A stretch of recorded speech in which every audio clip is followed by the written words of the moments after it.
Cette fois c'est la fin. Donc vous vous retrouvez sur l'établi avec votre gaine et toute une série de fils coupés à la bonne longueur, parce que vous avez coupé sur la machine. Bonne longueur, c'est le moment où on va installer alors les cosses. Alors les cosses, elles seront étamées. On le fera ensemble, on le refera ensemble, parce que je vais vous apporter un petit bout de faisceau à faire. Voilà, vous le ferez par vous-même.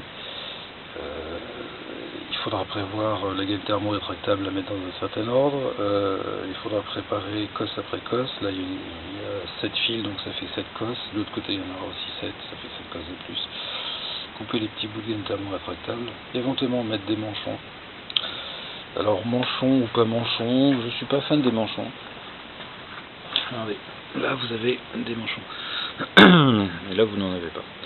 Je suis pas fan parce qu'en fait les manchons, ça conserve l'humidité.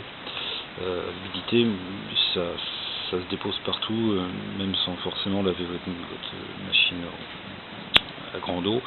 Ça finit toujours par attraper l'humidité. Si vous mettez un manchon, ça va la capter, il y aura forcément de la condensation. Donc je suis pas fan. J'ai mis des manchons sur les fils qui amènent du gros courant. Voilà, parce que parfois vous intervenez sur votre faisceau, puis vous débranchez pas, parce que c'est juste pour une bêtise, ou c'est une opération qui n'a rien à voir avec l'électricité, mais vous pouvez toujours poser un outil à côté, il peut y avoir une rondelle qui tombe. Ça évite de faire des étincelles. Toutes les cosses qui ne sont pas protégées, ce sont des masses soit permanentes, soit temporaires. Ces fils-là, ils amènent, si jamais ces fils-là se mettent à la masse, ça fait de très très grosses étincelles. Ça brûle en fait. Donc manchon pas toujours. Vous remarquerez que pour tous les fils, un petit bout de gaine noire, et en revanche pour les plus permanents, de la gaine thermo-rétractable rouge. C'est une coquetterie. Mais c'est un code couleur aussi qui permet de s'y retrouver. On parlait de rationalisation tout à l'heure. Gardons bien à l'esprit que les ingénieurs il y a 40 ans n'étaient pas plus stupides que ceux d'aujourd'hui. Est-ce un compliment? Je vous le juge. Tous les appareils ici, celui-là, la bobine, doivent être à la masse. Donc normalement, vous devriez avoir un fil de masse par appareil. C'est très dispendieux en cuivre à l'époque où nous vivons. Ce que vous pouvez faire, alors ça c'est votre point de masse en fait, c'est relié au châssis. Ce sont des cosses à œil, c'est le mot que je cherchais tout à l'heure, c'est pas des cosses rondes, ce sont des cosses à œil. Alors d'ici vous devez avoir un fil qui part d'ici et qui va jusqu'au redresseur. Et un autre fil qui part d'ici et qui va jusqu'à la bobine. Alors, votre fil qui part d'ici, qui va jusqu'au redresseur, ça pas de problème, mais en fait ici il est double. Vous voyez cette cosse drapeau qui est là, il y a un deuxième fil qui part aussi et qui paf arrive à la bobine. Voilà. Et ça fait plus propre. Vous n'avez pas deux fils, vous n'avez qu'un seul. Mais mine de rien, cette opération, pour un seul fil, on s'en fiche. Mais répéter à chaque fois, ça vous permet de gagner en visibilité dans cet espace réduit. Et alors là c'est que des câbles locaux, c'est que les câbles qui relient ces appareils. Mais vous allez avoir ici la gaine, le faisceau partie basse qui va arriver, qui va venir se connecter, 7 fils. Le faisceau qui va arriver de l'arrière avec l'éclairage de plaque, le feu stop et l'éclairage tout court, 4 fils supplémentaires. Et le faisceau principal qui court le long sous le réservoir qui va jusqu'au phare qui n'est toujours pas monté, vous avez 10 fils. Voilà. Donc vous aurez beaucoup de fils qui vont arriver en plus, et s'assurer que il n'y a pas trop de fouillis dès le départ, c'est vital. Vous voyez ce que je vous disais tout à l'heure, pas de fil qui baille, ni trop court ni trop long. Celui-là par exemple, il est court, certes, mais il a du jeu pour vibrer. Voilà, il est exactement la bonne longueur. Mais en fait, c'est ça l'idée, c'est de faire ni trop long ni trop court. Et c'est ça l'idée. Retour à l'établi. Donc, tous vos fils coupés à la bonne longueur précédemment, câble monté sur la moto. On retourne d'un seul côté, installer vos cosses.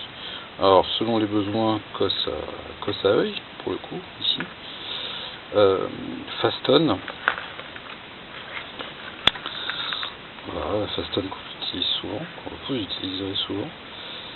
Sans manchon, parce qu'en fait, ce fil-là sera solidement fixé à un endroit où il n'y aura pas de contact.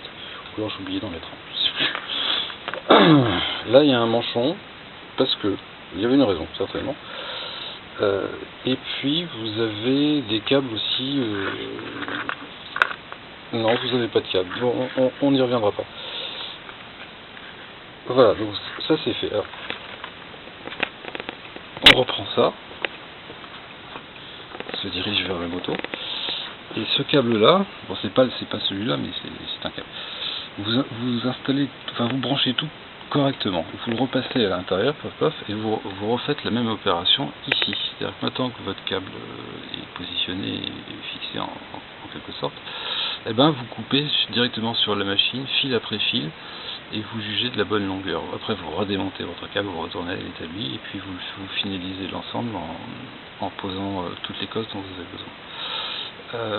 Ces allers-retours c'est important parce que c'est à la fois un montage statique et dynamique. Le statique c'est vous avez besoin de fil avec des cosses, vous avez l'établi, vous le faites. Et puis le dynamique, votre moto c'est quelque chose d'un animal vivant. Il vibre, il va prendre l'eau parce que quand vous roulez il y aura peut-être de la pluie. Alors votre câble partie bas, faisceau partie bas, il rentre dans le carter moteur par ici, il y a un perçage. Et il rentre, il traverse ce compartiment-là, avec le pignon. Et ensuite, il va dans le compartiment électrique. Mais ce passage de 10 cm dans le compartiment pignon, c'est un endroit où il y a beaucoup de projections, d'huile et de gras. Donc, cette partie-là de votre câble va être redoublée par une seconde gaine de protection, pour être sûr que ce soit protégé. Le perçage ici, dans le carter alu, vous pouvez très bien vous contenter de passer votre gaine. Simplement, il risque d'y avoir des infiltrations d'eau par là, ce qui n'est pas terrible. Donc, vous filez dans votre tuyau en caoutchouc des bouts de tuyaux récupérés, pas forcément très propres, et vous trouvez celui qui est au bon diamètre et vous en coupez un tout petit bout et qui va servir de passe-fil en fait pour faire passer ça. Voilà. Ici c'est pareil, si vous n'avez pas le petit caoutchouc qui vous manque, c'est des bords assez tranchants. Au bout d'un moment, si vous ne mettez pas de caoutchouc de protection, la gaine va frotter et va finir par se percer. Et ainsi de suite. Il faut toujours penser que votre installation électrique va vivre sur une moto, c'est assez sollicité. Et ainsi de suite. Alors par exemple, ici vous avez la gaine qui passe sous le réservoir, qui va arriver dans le cublage de phare. Sauf que il faut prévoir ceci. Votre fourche, elle pivote. Et donc il faut prévoir la longueur suffisante. Il faut faire attention à ce que ça ne frotte pas contre la colonne de direction, ou que vous ayez bien suffisamment de place entre le réservoir et la poutre centrale. Et pour avoir cette place, vous utilisez, j'oublie des choses, vous utilisez des fils extrêmement minces, des fils à parois minces, avec beaucoup de cuivre et très peu de PVC. C'est récent. Par exemple, à l'origine, voilà, ces trois fils-là, c'était les trois fils, pourquoi j'ai pas lu, qui passaient sous le réservoir, Et ça, c'est le nouveau, ici. J'ai gagné, je pense, 70%. Du coup, il est tout fin, ce qui fait qu'il va pouvoir passer sans frotter. Et surtout, il sera beaucoup moins visible. Il sera encore visible, mais ça n'aura rien à voir avec l'espèce de paquet de lianes qui se promenait auparavant. Et à terme, il est possible de cacher ça en perçant, en faisant des vidéos. Je trouve qu'on a bien avancé. Là j'ai dû vous achever. Vous devez dormir depuis un bon moment. Petite vérification du pitch, parce que oui, ni court ni long, montage blanc, cosse, qualité des cosses, les gaines thermo, les petits capuchons, oui, non, et les tamages. Pourquoi les tamages? Vous le savez. Leur montage dynamique. Alors Shell c'est un code, ça veut dire chaleur. Il faut veiller à protéger le faisceau de toute source de chaleur, des éventuelles projections d'huile, pas de pinçage, attention, et pas trop court ni trop long. C'était la page 18. Je pensais pas que ce serait aussi long, je crois que je vous ai perdu, ça fait un bon moment.